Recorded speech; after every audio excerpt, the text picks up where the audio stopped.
Assalamualaikum warahmatullahi wabarakatuh. Perkenalkan saya Silmi Aulia dari kelas PTPA dengan NIM 200207501014. Di sini saya akan menjelaskan sedikit materi tentang regresi dan korelasi. Pengertian regresi dan korelasi. Regresi dan korelasi digunakan untuk mempelajari pola dan mengukur hubungan statistik antara dua atau lebih variabel. Jika digunakan hanya dua variabel, disebut regresi dan korelasi sederhana. Jika digunakan lebih dari dua variabel, disebut regresi dan korelasi berganda. Variabel yang akan diduga disebut variabel terikat atau tidak bebas, atau dependent variabel, biasa dinyatakan dengan variabel Y. Sedangkan variabel yang menerangkan perubahan variabel terikat disebut variabel bebas atau independent variabel, biasanya dinyatakan dengan variabel X. Persamaan regresi atau penduga atau perkiraan atau peramalan dibentuk untuk menerangkan pola hubungan variabel-variabel. Analisa korelasi digunakan untuk mengukur keeratan hubungan antara variabel-variabel. Koefisien korelasi. Jika nilai signifikan kurang dari 0,05, maka dinyatakan berkorelasi. Sedangkan jika nilai signifikansi lebih dari 0,05, maka tidak berkorelasi. Lambang yang digunakan dalam koefisien korelasi adalah huruf R, yang nilainya memiliki rentan -1 sampai +1. Ini membuktikan kekuatan hubungan antar variabel disebut relatif positif. Jika R mendekati angka 0, maka disimpulkan kondisi tersebut merupakan relasi negatif. Agar lebih memahami interpretasi hubungan antar variabel, berikut kriteria hasil yang dapat digunakan. Nilai angka 0 artinya tidak ada korelasi antara dua variabel.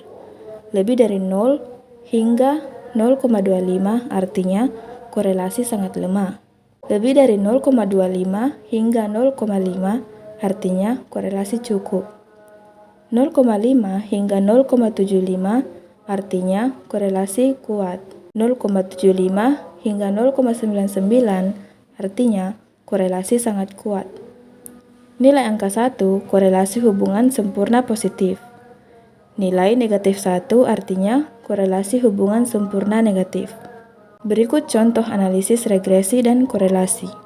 Setelah masuk ke aplikasi SPSS, saya akan mengambil data dari motivasi kelas C dan masukkan ke SPSS.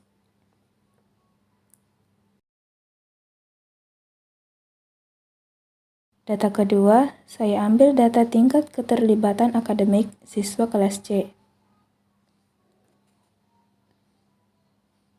Masuk ke variabel view, beri nama kolom X dan kolom Y.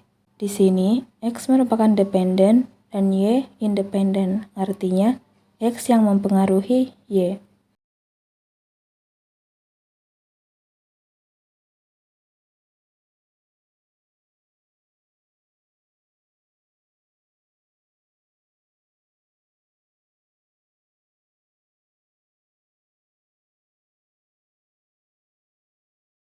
Setelah itu, ke analisis, correlate, dan prevariate. Masukkan kedua data ke samping. Setelah itu, option, kemudian checklist means dan standard deviation, dan tekan OK. Ini adalah hasil dari korelasinya. Untuk regresi, ke analisis, kemudian regression, dan linear. Masukkan data motivasi atau variabel X ke dependent dan data keterlibatan atau variabel Y ke independent. Masuk ke statistik, checklist deskriptif dan Durbin-Watson, kemudian continue. Masuk ke plots, spreadsheet masukkan ke Y dan spread ke X. Checklist normal probability plots, kemudian continue, dan tekan OK.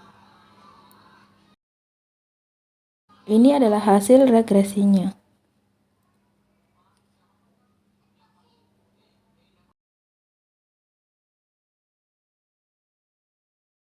Kesimpulannya, di sini nilai R-nya adalah 0,005, artinya Kekuatan hubungan antara variabel X dengan Y adalah 0,005, yang artinya nilai korelasinya sangat lemah. Sedangkan pada nilai R², nilai signifikannya di bawah 0,05. Artinya, variabel X dan Y berkorelasi. Nilai variabel X dan Y berkorelasi, akan tetapi nilai korelasinya sangat lemah. Sekian dari saya. Jika ada kesalahan pada penjelasan, saya mohon maaf. Wassalamualaikum warahmatullahi wabarakatuh.